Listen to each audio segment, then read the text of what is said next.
Good day, everyone. Yes, let's give God the glory. All that we are, all that we have, it is for His glory. Come on, let's celebrate His presence.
God, we build our lives in you.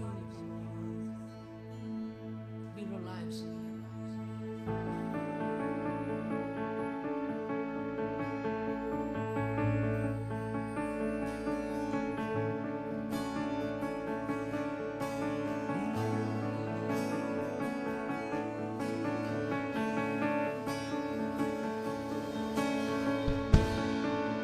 Worthy of every song we could ever sing, worthy of all the praise we could ever bring, worthy of every breath we could ever breathe. We live for you.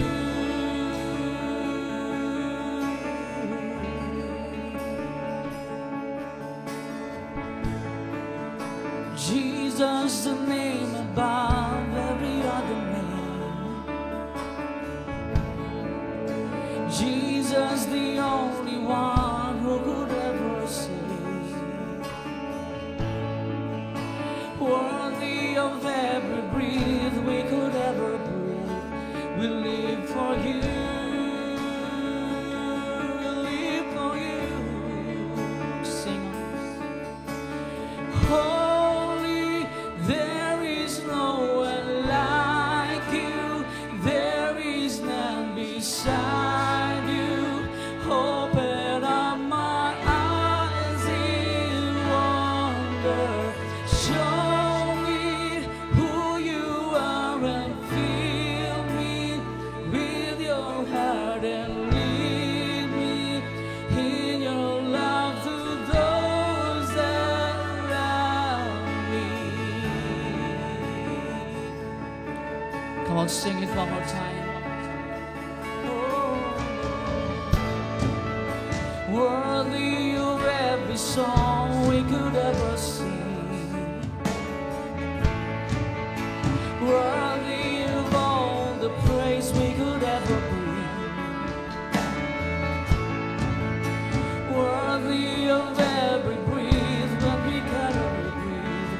We live for you.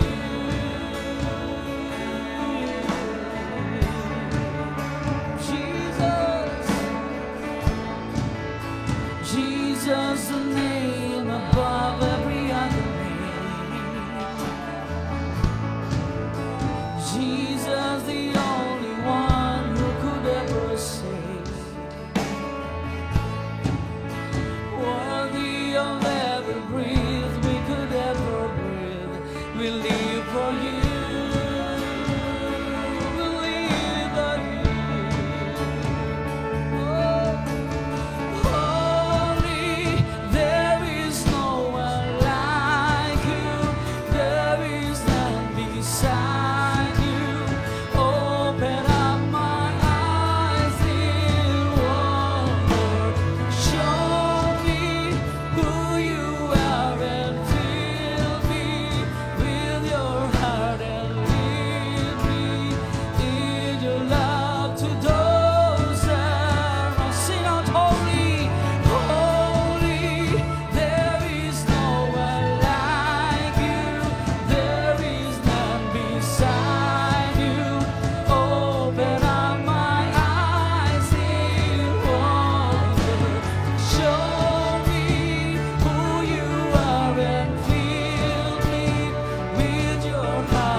God, this is our prayer, Lord.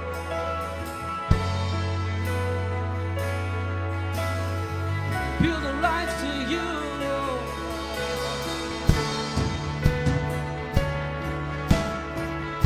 Come on. Oh.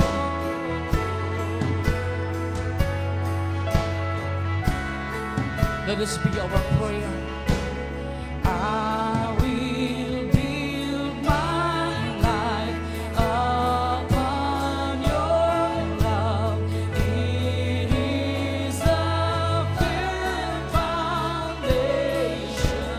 I will put my trust in you.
Sa oras na ito, Panginoon, kinikilala namin ang iyong mga pangako.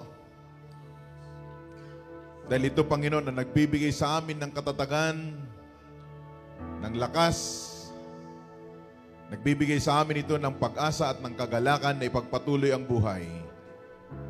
Maraming salamat, Panginoon, dahil kahit sa ganitong pamamaraan ng aming pong pagsamba ay pwede ka pa rin naming maitaas, maparangalan, at mapasalamatan sa lahat ng ginagawa niyo sa aming mga buhay.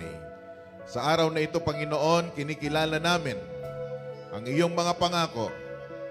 Ang lahat ng mga bagay na ipinangako po ninyo, Panginoon, ay tutuparin po ninyo. Kaya yun pong aming pinanghahawakan sa umagang ito. At sa oras na ito, Panginoon, abutin niyo, Panginoon, ang bawat pamilya na sumasabay sa amin pong pananambahan sa umagang ito.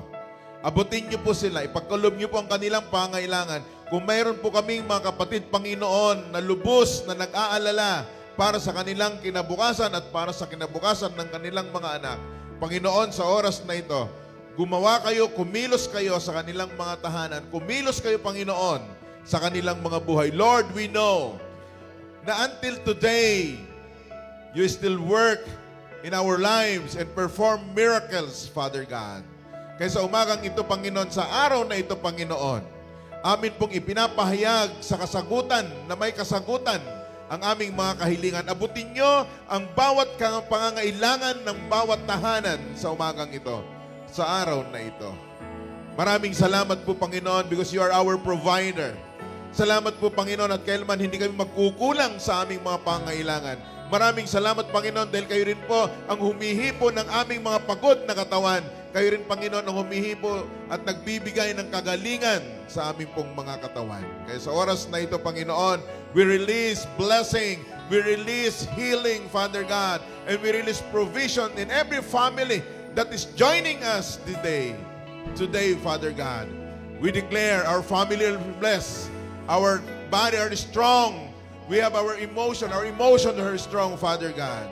Maraming salamat, Panginoon, sa pagtugon nyo sa lahat ng aming pangangailangan, sa lahat ng mga bagay, Panginoon, na kailangan namin sa mundong ito. And Father God, it is 2021. We declare, Lord, that we are much stronger this year, Father God, than the previous years. Maraming salamat po, Panginoon. You are our provider. You are our healer. You are the one who will protect us. You will provide for all the things na pangangailangan po namin. And today, we lift up your name. We declare this day is a blessed day. We declare this day is a favorable day. And for this whole week, Father God, it will be a blessed week. And we declare that in Jesus' name. In Jesus' name. Amen. Amen. Amen. Magandang umaga po sa inyong lahat. Magandang araw po sa inyong lahat. Patuloy kayong pagpalain ng Panginoon. Alam ko po na patuloy po tayong nagpapalakas sa lahat po ng ating pangailangan, papalakas sa buhay po natin, at patuloy po natin i-declare na ang taong ito ay mas maigi kaysa ibang mga taon na pinagdaanan po natin. And we are so much optimistic. Hindi lang po nagkakaroon ng positive thinking, but by the grace of God, mga kapatid, by the grace of God, this year is so much different from all the years na pinagdaanan po natin sa ating buhay. At ako po ay patuloy na nagbibigay po ng encouragement sa bawat isa sa atin. You can make it, we can make it this year. At ngayon pa lang, alam ko, marami ng mga bagay na ihanda ng Panginoon para tayo ay mapalakas sa lahat ng aspeto ng ating buhay. At patuloy po tayo nagpapasalamat dahil kahit sa ganitong pamamaraan ay naabot pa rin po natin ang bawat isa sa kanya-kanyang mga tahanan. At patuloy po tayo magpalakas. Patuloy po nating i-declare that this year is stronger than a different year or a different year for all of us, na mas malakas ang taong ito kaysa ibang mga taon.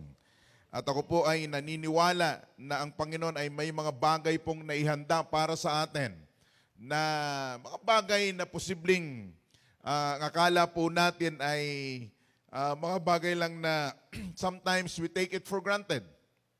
Sometimes ay hindi po natin na-appreciate. Mga bagay na hindi po natin napapansin. Pero doon po kumikilos ang Panginoon. At nasa topic pa rin po tayo ng rebuilding, pagpapalakas ng bawat isa sa atin. And last Sunday, nabanggit po natin yung tungkol sa the blessing. And I hope na nakatulong po yung lesson na yon upang tayo ay mapalakas at magbago yung ating pananaw tungkol po sa salitang blessing. So gusto ko pong liwanagin sa lahat na kapag ito ay blessing, hindi lamang po, tama po yon, posibleng nakikita po natin, posibleng nahahawakan po natin, posibleng laman po ng ating bank account, blessing din po yon. But I encourage everybody that you go beyond the tangible blessing. Balikan po natin ang basbas ng Panginoon sa kanyang creation, God the Father, sa kanyang creation, sa Genesis account.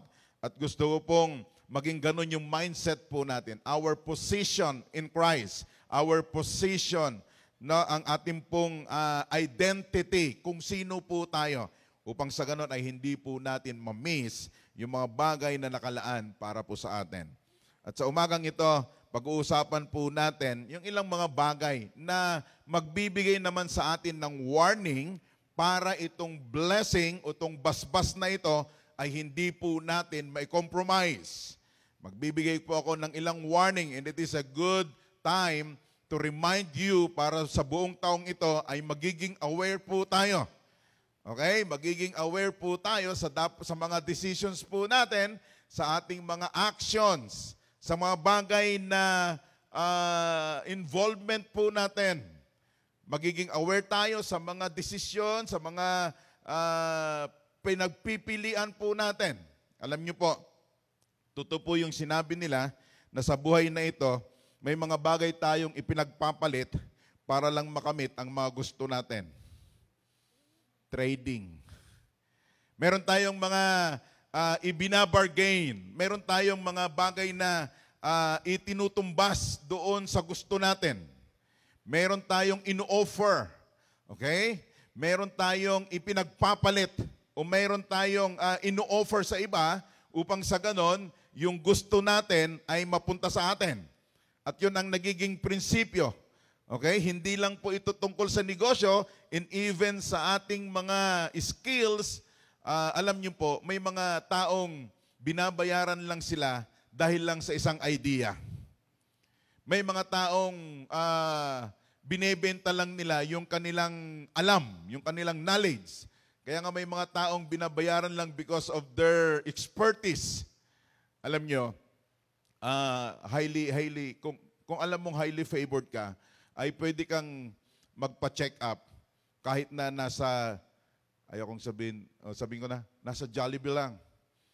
No, alam nyo, I was so amazed, mga kapatid, if you know that you are highly favored at may mga bagay kang ginawa during the past na hindi mo brinake or pinutol yung relationship, pwede ka palang magpa-check up over a pineapple juice sa Jollibee.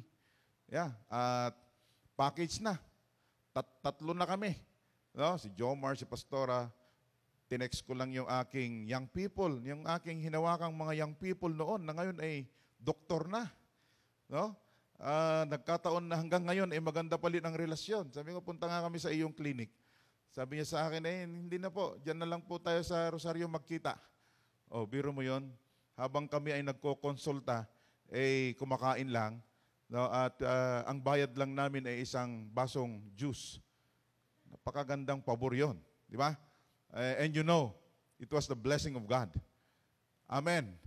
So, may mga bagay tayong ipinagpalit noon na posibleng inaani natin ngayon. May mga bagay tayong isinakripisyo noon na posibleng sa ngayon ay may harvest. Pero may mga bagay tayong isinuko noon o ipinagpalit noon na hindi naman nakapagbigay ng tamang dulot o tamang resulta para sa atin. So, ang pamagat ng pag-uusapan natin ngayong umaga is trading the blessing for nothing. Do not trade the blessing for nothing. Walang problema sa trading. Walang problema sa pagpapalit. Actually, may mga pamamaraan na ngayon ng negosyo or hindi man negosyo, kundi para makuha mo yung gusto mo, mayroon ka lang ipagpapalit. No? Trading lang, barter. No? At kung kayo ay napunta sa Zamboanga, mayroong malaking palengke doon na they call it barter trade. Palitan lang. At most of the product ay nanggagaling sa Sandakan, Malaysia. No? Dahil 16 hours lang, nasa Sabah ka na, no? From Zamboanga. So, may mga ditong tayong mga pamamaraan. At noon pa man, may trading na. No? Pero, ang iba, they trade for nothing. Okay? Parang lugi pa. No? Minsan, hindi nagiging wise. Meron akong gustong basahin sa Genesis 25. Samahan nyo ako. Within 30 minutes, susubukan ko pong ibigay sa inyo itong paalala or lesson learned from the life of Esau and Jacob. Sa Tagalog, Esau. Pero ayaw kong Tagalogin kasi may katunog yan sa street food. Lessons from the life of Esau and Jacob. Genesis chapter 25, verse 23 at 29 to 34. Now Jacob cooked a stew, and Esau came in from the field, and he was weary. Pagod na pagod po siya. And Esau said to Jacob, please feed me with that same red stew, for I am weary. Therefore his name was called Edom. So galing sa lahi ni Esau ang mga Edomites. But Jacob said, eto na, trading na. But Jacob said, sell me your birthright as of this day. And Esau said, look, I am about to die, so what is this birthright to me? Then Jacob said, swear to me as of this day. So he swore to him and sold his birthright to Jacob. And Jacob gave Esau bread and stew of lentils. Then he ate and drank, arose and went his way. Thus Esau despised his birthright. Palitan, ano? Parang yung mamanahin niya ay ipinagpalit niya sa isang mangkok na lugaw. Okay. Hindi pala, ito pala ito. No? So, isang mangkok na beef stick. Alright. So, wag po nating ipagpalit. Warning lang po, unahan ko na kayo. Wag nating ipagpalit ang pagpapala sa isang mangkok na lugaw. Okay, Hebrews chapter 12, verse 14 to 17. Parang yun pa lang, pwede na tayong tapusin. Ano? Okay, ayos na. Lesson na yun eh. Okay, Hebrews 12. Bigyan ko lang po kayo ng ilang lessons. Ano? Hebrews 12, 14 to 17. 14, verse 14. Pursue peace with all people and holiness, without which no one will see the Lord. Looking carefully, verse 15, lest anyone fall short of the grace of God, lest any root of bitterness springing up cause trouble, and by this many become defiled.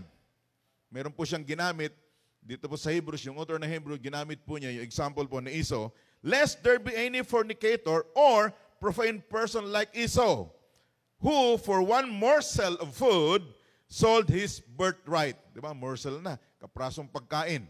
Okay? So, posibleng lugaw with beef flavor. Okay? O kaya noodles with beef. Diba? Morsel na lang kapraso na lang Yun yung interpretation na. Okay? So, verse 17. For you know that afterward, when he wanted to inherit the blessing, ayan na, he was rejected, for he found no place for repentance, though he sought it diligently with tears. Ayan. Bago natin pag-usapan yung meron akong apat na lesson na natutunan dito po sa buhay ni Esau and Jacob. Birthright. Ano muna itong birthright? Birthright. Parang pamana. Okay. Sa mga Hudyo o sa mga Hebreo, merong ibinibigay na birthright, merong ibinibigay na karapatan sa mga panganay. Okay. Ang birthright belong to the oldest son and included important rights. Ano yung mga rights na yon? Meron din kasamang responsibilities, meron kasamang honor, may kasamang inheritance, mga minamana, and would receive by being their father's oldest son. Birthright. Panganay, mayroong mga karapatan o mayroong mga bagay na matatangkilik Okay, na maibibigay sa kanila bilang panganay. Merong pabor para sa kanila. Merong special na privilege. Ayan, may special privilege for them. And they call it birthright. Ibig sabihin, may karapatan siyang mamili ano yung kanyang property, mamili kung ilan yung kanyang magiging ari-arian, at meron siyang karapatan na siya muna ang bibigyan ng mamanahin. Siya muna yung mamimili ano yung pwede niyang gawin sa mga mamanahin niya. So yun po yung birthright, mga kapatid. Pero sa case ni Esau at saka ni Jacob, we must remember the promise that the Lord had made to his grandfather. Okay, napakahalaga ito. Bakit? Kasi si Esau ay anak ni Isaac. Si Isaac naman ay anak ni Abraham. Nasa pangatlong lahi pa lang sila. Nasa pangatlong generation pa lang sila. Sa madaling salita, kung si Abraham ang mayaman o pinakamayamang tao sa panahon nila, mamanahin ni Esau yung mga kayamanan na yun ni Abraham sa pamamagitan ng kanyang tatay na si Isaac. So, malaking pribilehyo ito. Napakalaking bagay na pwede sana niyang makamtan o pwede na sanang maranasan. The Lord promised Abraham, naalala po natin last Sunday, binasa ko yung ilang mga bagay na ipinangako ng Panginoon kay Abraham that He would bless him. Di po ba? Multiply his seed as the stars of heaven and the sand of the beach. Also included sa covenant na ito that the Lord made Abraham was the promise that all nations of the earth would be blessed. Mababasa po natin sa Genesis chapter 22 verse 16 to 18. This covenant, tandaan po natin, between the Lord and Abraham would have been passed on to Esau. Okay? Sarap sana, no? Pero, mga kapatid, meron tayong lessons na matutunan dyan. Pero base doon sa binasa po natin, may mga ilang bagay na hindi po naiintindihan ni Esau sa kanya pong mamanahin o sa kanyang position sa kasalukuyan o sa kanilang panahon. Lesson number 1, na kinakailangan po natin magiging aware ang bawat isa sa atin. You can lose great blessing if you do not appreciate them. Mawawala ang mas madakila, ang mas malaki pang pagpapala kapag hindi mo na-appreciate yung mga maliliit o yung bagay na tinatangkilik mo. Or kung hindi mo man ma-appreciate yung iyong position sa Panginoon. Kaya ini-emphasize ko last Sunday, binibigyan ko ng diin na huwag nating hangarin lamang yung mga bagay na nakikita lamang po natin sa kasalukuyan, kundi titignan po natin paano ba tayo create ng Panginoon. We need to go back to the blueprint. Kinakailangan balikan natin, paano ba tayo create ng Panginoon? Sino ba tayo sa harapan ng Diyos? Ano ba ang pagtingin ng Diyos sa atin? Di po ba nag-take ng risk ang Panginoon to entrust the creation? Grabe yung pagtitiwala niya sa'yo. Grabe yung pagtingin niya sa'yo. As a matter of fact, ipinagkaloob niya, alam niya, hanggang ngayon, diskusyon pa rin namin yun, alam ba ng Diyos na magkakasala si Adan at saka si Eva? Alam po niya yon. Pero naniniwala siya sa kakayanan nila. Naniniwala ang Diyos sa kakayanan mo. Naniniwala ang Diyos sa mga bagay na pwede mong gawin. That's why we need to appreciate. Pero kung hindi natin ma-appreciate yung blessing na doon, you can lose great blessing. Verse 30 sa Genesis 25. And Esau said to Jacob, please feed me with that some threads too, for I am weary. Pagod na pagod ako, gutom na gutom. Therefore, his name was called Edom. Verse 31, but Jacob said, sabi niya, sell me your birthright as of today. Okay, paraphrase po natin, bibigyan kita, pero ibenta mo muna sa akin ang iyong karapatan bilang panganay. Birthright. Sabi naman ni Esau, tingnan niyo po, hindi ma-appreciate kung sino lolo niya. Ni Esau, lolo niya si Abraham. Pinakamayaman. Babasahin ko muna bago ako mawala. And Esau said, look, I am about to die. So what is this birthright to me? Birthright, karapatan ng isang panganay. At kung ipagpapatuloy po niyo yan, chapter 25 ng Genesis hanggang 26, 27, mababasa niyo doon, even the blessing nawala sa kanya. Yung basbas ng kanyang ama ay nawala sa kanya. Naalala niyo po ba yung kwento ni Esau at saka ni Jacob? Di ho ba, nadinaya? Kasi paalala lang muna sa mga magulang na nanonood ngayon. iwasan po natin magkaroon ng favoritism sa ating mga anak. Pantay-pantay dapat ang pagtingin natin sa kanila. Look what happened. Okay? Pero ibig sabihin, hindi yun dapat ang naging dahilan para ibenta o para ipagpalit ni Esau ang kanyang birthright, karapatan bilang panganay. Hindi dapat yon. Kaya nga, kung hindi mo ma-appreciate talaga, mawawala sa'yo.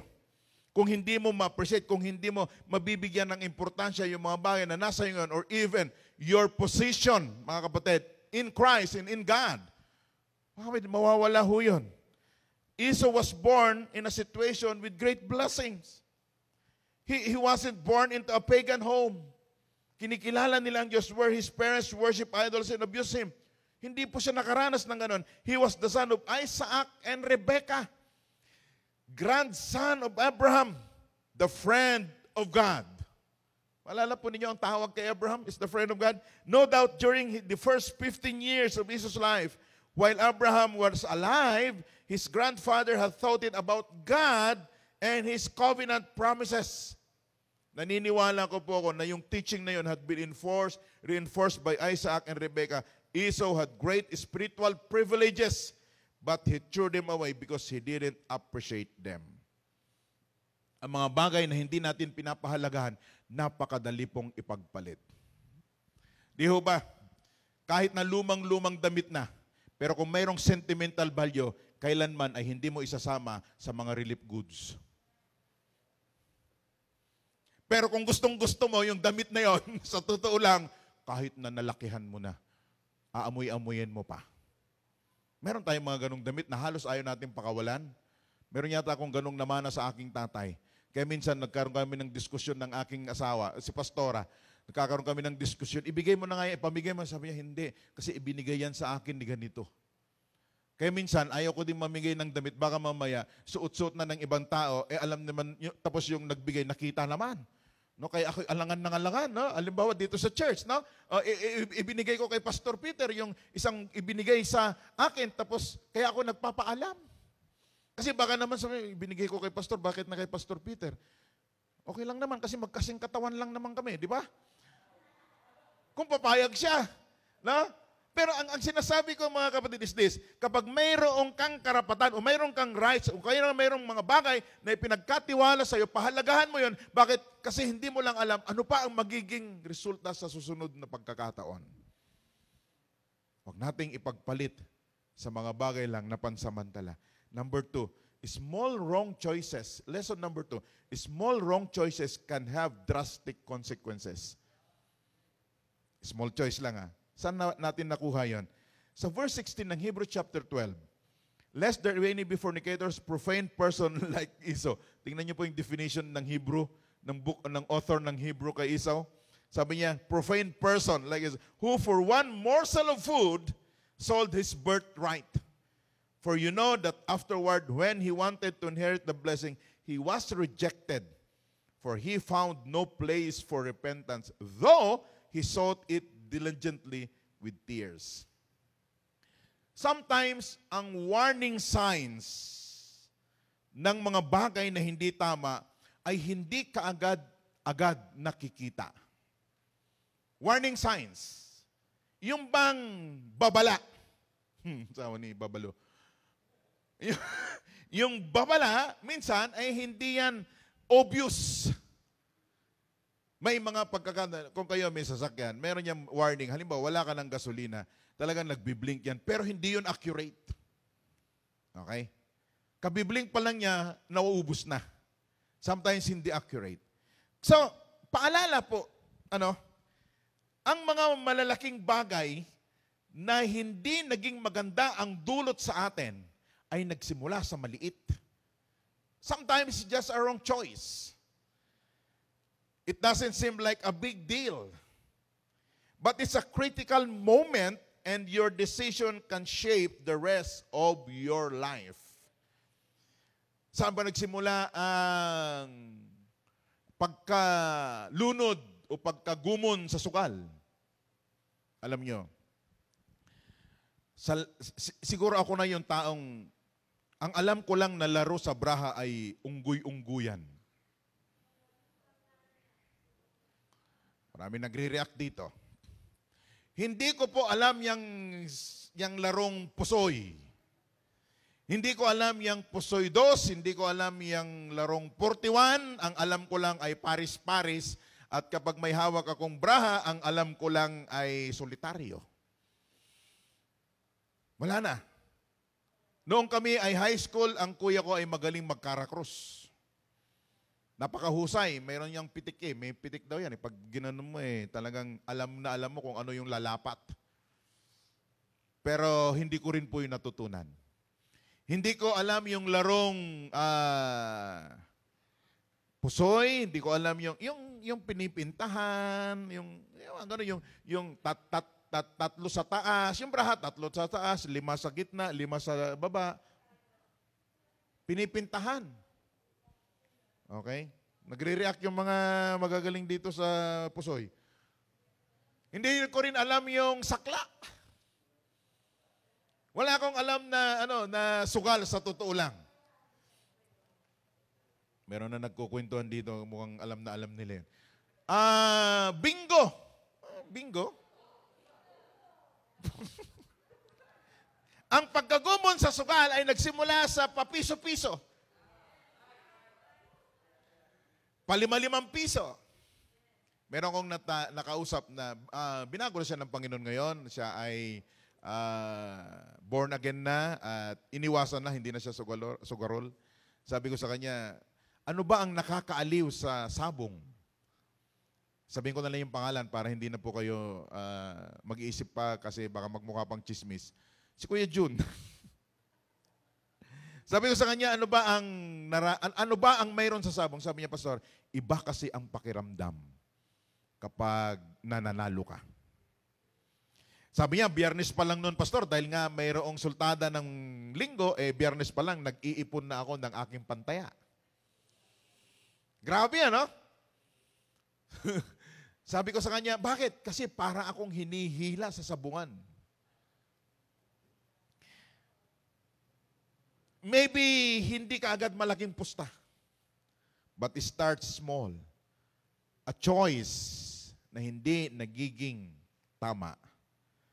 Perhaps isang occasion lang with a boyfriend or a girlfriend. Pero hindi mo alam kung ano magiging result. Maybe just a small coffee time or hindi small time, just mabilis ang coffee time with your office mate. And then, na-develop unti-unti, nawalan ng interest kay Mrs. at nandun na kay office mate. Nagsimula lang sa angkas sa motor. Nagsimula lang sa isang pag-aabot lang ng tinidor. Grabe naman, ano? Inabutan lang ng tinidor na buo ng relasyon. Di ba, laging nagkakaganon naman na bangga lang Sabi niya, nabangga ko lang noon. Ngayon, 5 years na kaming mag-boyfriend. Di ba? Uso-uso ngayon. Di ba? Kinindatan mo lang. Wrong choice. That will lead or can have drastic consequence. Ano ba ang choice? Ano ba yung mali? Ano ba yung mali? Ano ba yung mali ni Esau? Itinugunan lang naman niya yung kanyang gutom. Mali ba yon? Hindi naman mali. Pero bakit ipinagpalit niya ang kanyang karapatan bilang panganay sa isang mangkok na ulam o ng pagkain? Sometimes meron tayong mga quick decision. The decision you make may turn around and make or break you out. So Esau's decision was impulsive.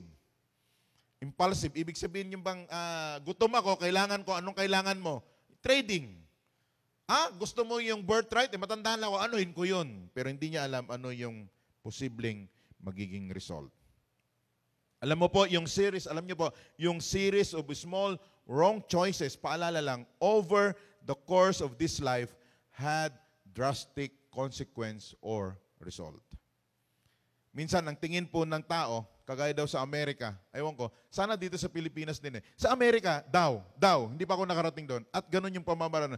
Kapag bibili ka daw ng second-hand na kotse, okay, I think even brand new, pwede mo yung gamitin ng 7 days. At kung hindi ka satisfied, ibabalik mo siya, refund lahat ng ginastos mo. Di mo?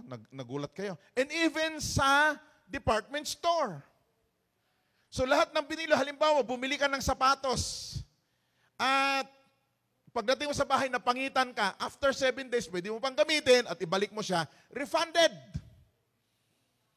Buti na lang, hindi ganun sa Pilipinas, kaya daw sa Amerika, ganun ang tingin nila sa Diyos. Na minsan, okay, select the best, o kaya tingnan mo muna kung saan ka masaya. Pag hindi ka masaya, Lord, ayaw ko nito, kunin mo na. And sometimes we forgot na yung mga bagay na yun na maliliit ay nagdudulot ito ng hindi magandang resulta, kagaya ni Esau. That's why, kakaroon tayo ng problem in the long run.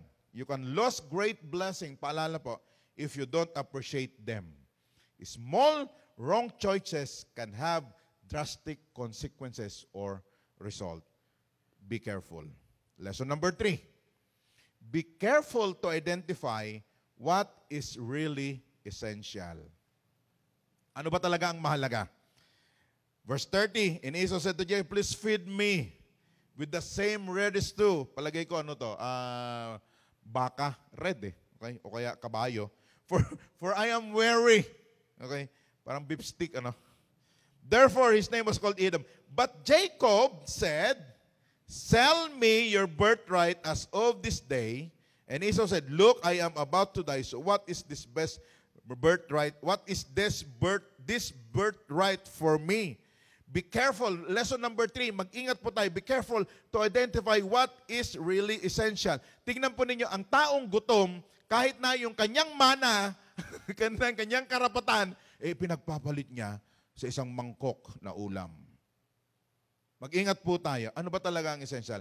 Esau thought that he needed food. Tama naman din.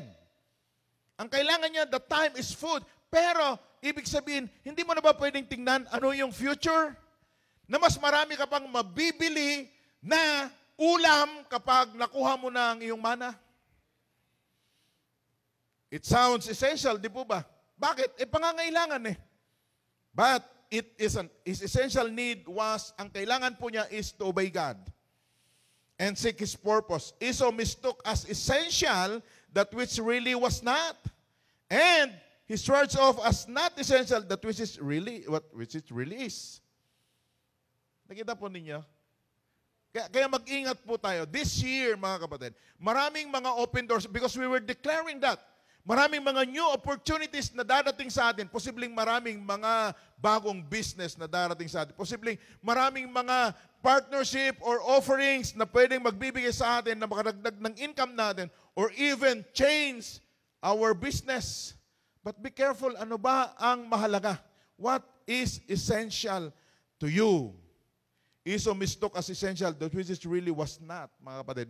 Nakita po niyo yung kanyang naranasan. Nakita po ninyo yung ginawa niya. Ipinagpalit niya ang kanyang karapatan bilang panganay sa isang mangkok na pagkain. Spiritual matters were nice. Tama po? But not necessary for Esau. So he traded his soul.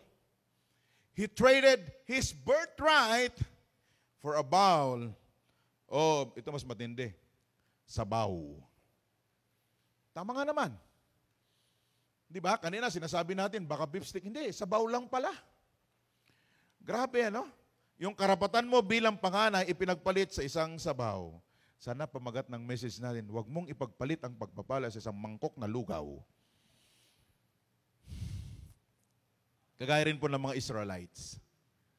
Alam niyo ba yung mga Israelites, which is ito yung address ng librong ito? Gusto nilang ipagpalit yung promised land sa pangkasalukuyan nilang need that time. Tingnan niyo po anong sinabi na kay Moses. Dito mo ba kami ililibing? Dito mo ba kami dinala ni mainom wala, ni makain wala? Maigi pa sa Egypt.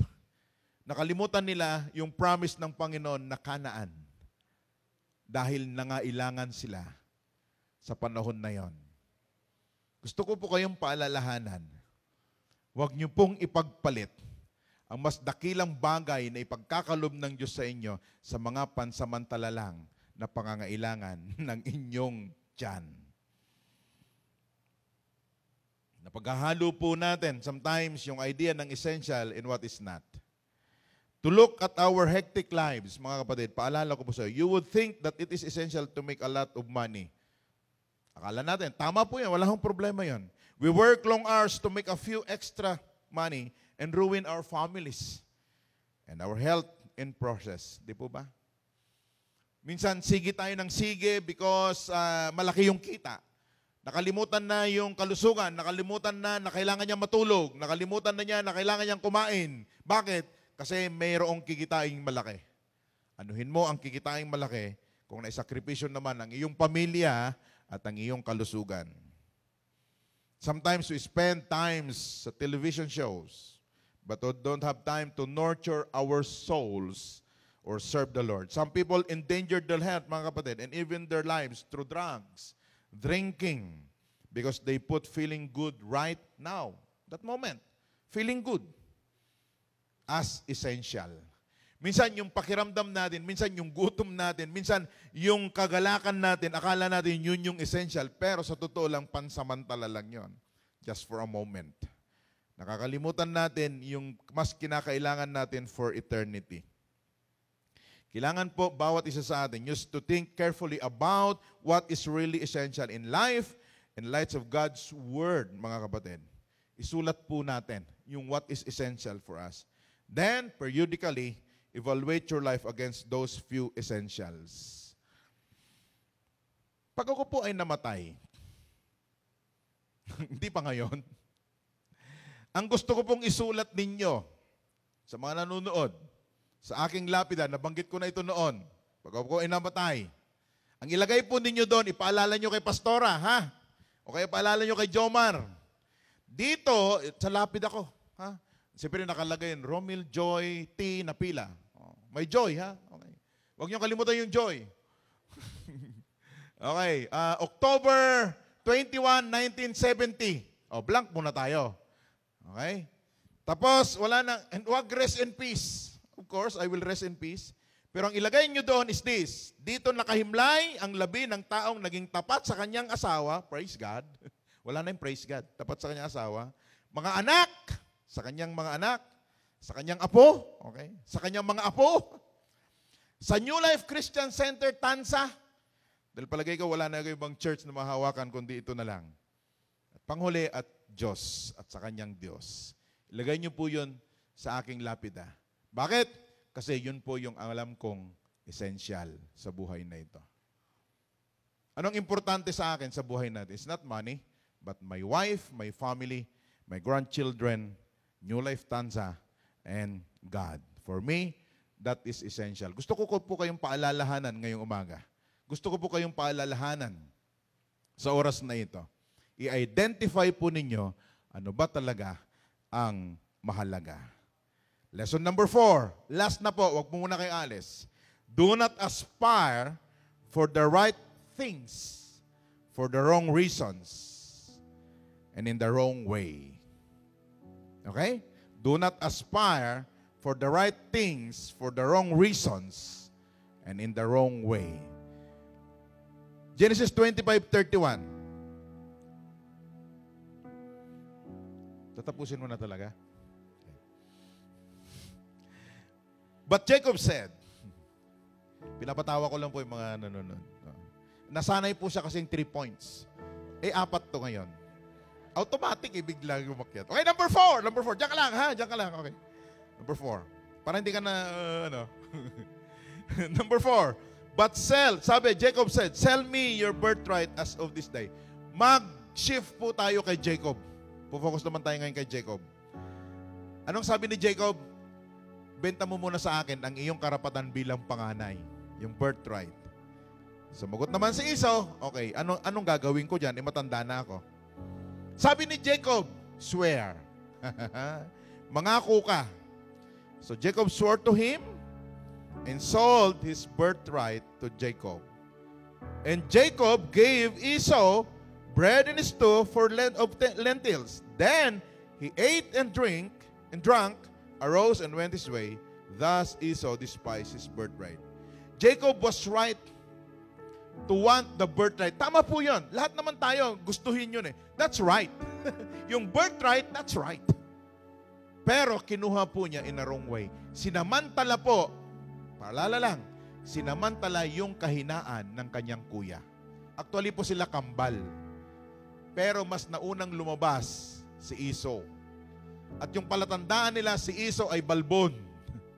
Okay? At si Esau ay gustong-gustong nasa hunting, nasa field. Pero si Jacob ay nanatili sa loob ng bahay kasama ang kanyang nanay. Pinagpalit po niya. Kinuha, okay, inangkin ni Jacob yung tama sa maling dahilan at sa maling pamamaraan. Nag-take advantage siya. Paalala lamang po, mga kapatid, huwag po tayo mag-aspire on the right thing for the wrong reason and the wrong way. Antayin po natin ang Diyos, ang siyang kumilos at gumawa.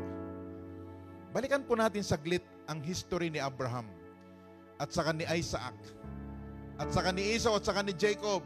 Tapos si Jacob, mga kapatid, mayroong anak. Si Joseph, 12. Meron siyang paborito. Itong dalawang, si Abraham nagsinungaling. At nagsinungaling na hindi niya asawa si Sarah. Di po ba? Ganon din si Isaac, nagsinungaling din. So naman yung pagsisinungaling. Isang minana pa nilang dalaw itong angkan na ito, ay yung pong pagmamadali ni Abraham na makita yung lahi niya. Kaya po niya ginalaw yung katulong po niya. Napansin po ninyo, itong si Abraham, si Isaac, si Jacob, hanggang sa kaduluduluhan ay si Joseph. Buta na lang si Joseph hindi gumaya. Namuhay sa pamamaraan ng pagkuha ng mga bagay o pag-shortcut sa kalooban ng Panginoon. Pero iyon pa man, ang sinasabi po ng Bible, they are still blessed. Why? The Lord declared them blessed already. Na kahit na anong ginawa nilang, I'm sorry about the word, kabalbalan. Kahit na ano ba yung ginawa nilang pamamaraan na inuunahan ang Diyos sa kanyang pagkilos, pinagpala pa rin sila. Kaya pagdating po kay Joseph, naputol po yung ganung klase ng pamamaraan na uunahan mo ang Diyos sa kanyang pagkilos. Alam niyo po ba, alam ng Panginoon, kaya ipinahintulot niya na sa pamagitan ng pandaraya ni Esau at saka ni Jacob, ay maipunta kay Jacob yung birthright. Bakit? Kasi hindi pinahalagahan ni Esau ang kanyang birthright. Kaya pinahintulutan ng Diyos na makuha ni Jacob yung basbas ng kanyang tatay sa pamamagitan ng pagsisinungaling, kasi nga yung talagang may-ari naman walang interest doon sa basbas na yon. Hanggang dumating yung pagkakataon na naibigay na nga ni Isaac ang basbas kay Jacob instead of Esau. Kaya nangyari ngayon, dahil sa sama ng loob, sumama na lang si Esau sa lahi ni Ismael. Na si Ismael ay nanggaling sa katulong o si Hagar na katulong ni Sarah. Mga kapatid, minsan ang akala natin sa pagiging Kristiyano ay masaganang buhay lang. Tama po yun. Pero hindi lamang hanggang sa masaganang buhay ang Christian life. Ang next level ng Christian living ay hanggang sa mapaglingkuran mo ang Panginoon. Minsan maraming gustong maging Kristiyano kasi yung Christian church ay mababait daw yung tao at nagbibigay ng bigas, lalo na yung New Life. Kaya minsan they want to come to church because of the blessing or the favor or the material things. Hindi po ganon. Ang pagsunod po sa Panginoon ay unang encounter sa Panginoong Hesus. And then, ask and pray to the Lord, ano ang pwede niyang gawin? Saan kanya pwedeng gamitin sa kanyang ginagawa na pagkilos sa mundong ito? I pray, mga kapatid, that we will not trade the blessing for nothing. Trade the blessing to bless other people. Let us pray. Father, marami pong salamat sa araw na ito. Salamat sa mga paalala po ninyo sa amin na dahil sa iyong pagpapala, dahil sa iyong basbas, pwede po naming maranasan ang karangyaan, ang kasaganaan sa buhay na ito. Pero hindi po, Panginoon, nagtatapos sa kasaganaan at karangyaan. Ang kasaganaan at karangyaan ito ay ipagkakalob niyo upang kami ay maging pagpapala din po sa iba. Kaya, Panginoon, itong mga lessons na ito sa buhay ni Esau at saka ni Jacob ay magsilbing paalala sa amin upang maging aware, Panginoon, sa aming mga desisyon, upang maging aware, Panginoon, sa mga bagay na gusto po namin matangkilik sa mundong ito. Aking panalangin, Panginoon, na magsilbi itong warning, magsilbi itong babala, upang kami ay hindi po matrap sa deception ng kaaway, upang kami ay hindi masilo, Panginoon, sa kasinungalingan at deception o pandaraya ng kaaway. Father, we thank you for your word. Your word is alive. In Jesus' name, amen, amen, amen. Para po sa ating pagbibigay sa umaga pong ito, lagi ko po kayong ini-encourage, mga kapatid. Last Sunday, nagkaroon po tayo ng gesture. Ibig sabihin, we declare blessing to our finances. We declare blessing sa ating mga resources. Stay committed. Huwag po nating kalimutan yung ating commitment. Yun po yung lagi po nating motivation to give. Yung ating commitment. Okay? Yung ating commitment ay naririnig ng kaaway.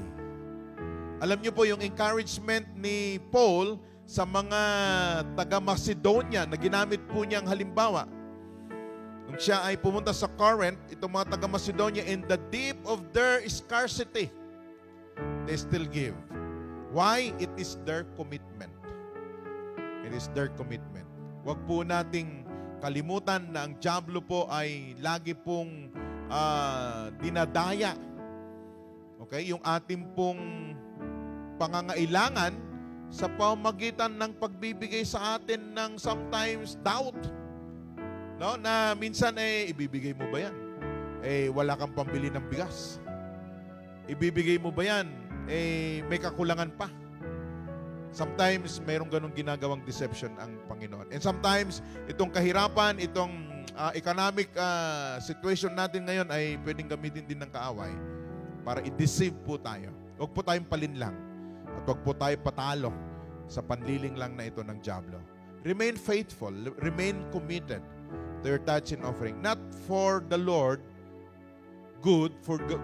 hindi ito para sa kabutihan ng Panginoon, kundi para din po sa kabutihan po ninyo. It is for your account.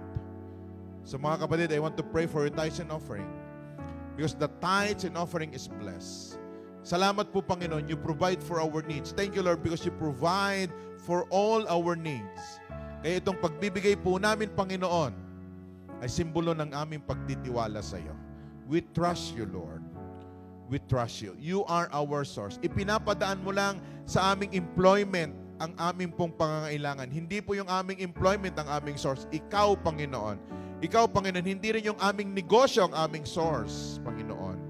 Ipinapadaan mo ang iyong provision sa aming mga negosyo. So, Father, we pray for our employment, Father God. We pray for our resources na ginagamit po ninyo, Panginoon. Ikaw ang aming source, dakilang Diyos.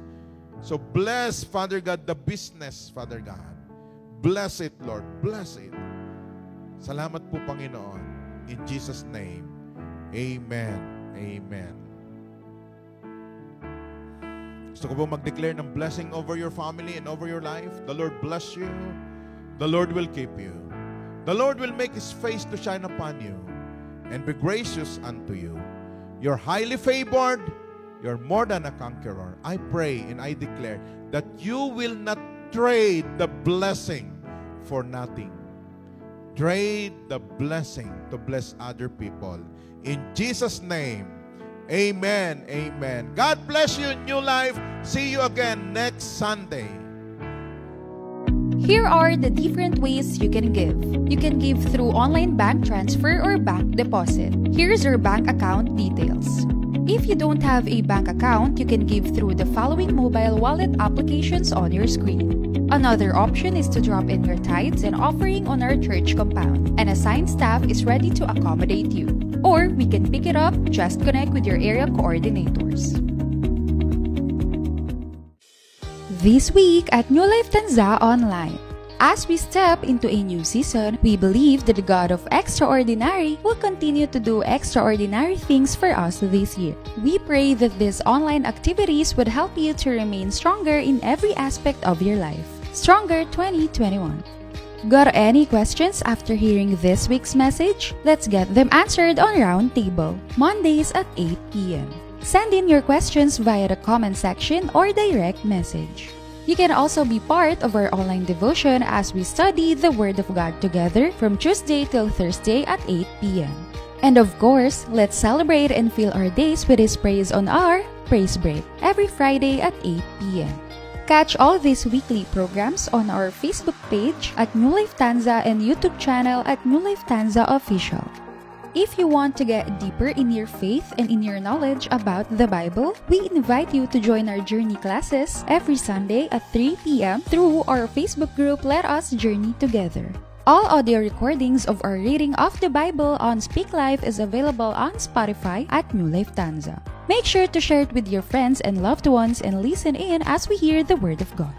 To all the ladies out there, Hello Sis has moved to a new day and time slot every Friday at 7 p.m. Catch it on Facebook through the Virtuous Ministry page.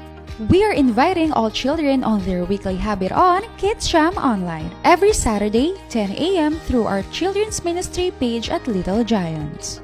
Our generational gatherings continues via Zoom. Follow their social media accounts to know how you can join the meetings. See you there! We can't wait to see you again in church, whether on-site or online. Make sure to invite someone by sharing the link or hosting a watch party. All services are simulcast over New Life Tanza on Facebook and New Life Tanza Official on YouTube. To register for our on-site service, please go to our Facebook page on your desktop or mobile app and click the sign up button. If you cannot register online, you can just contact your area coordinators. We continue to make Jesus known, and together we will be stronger. See you online this week.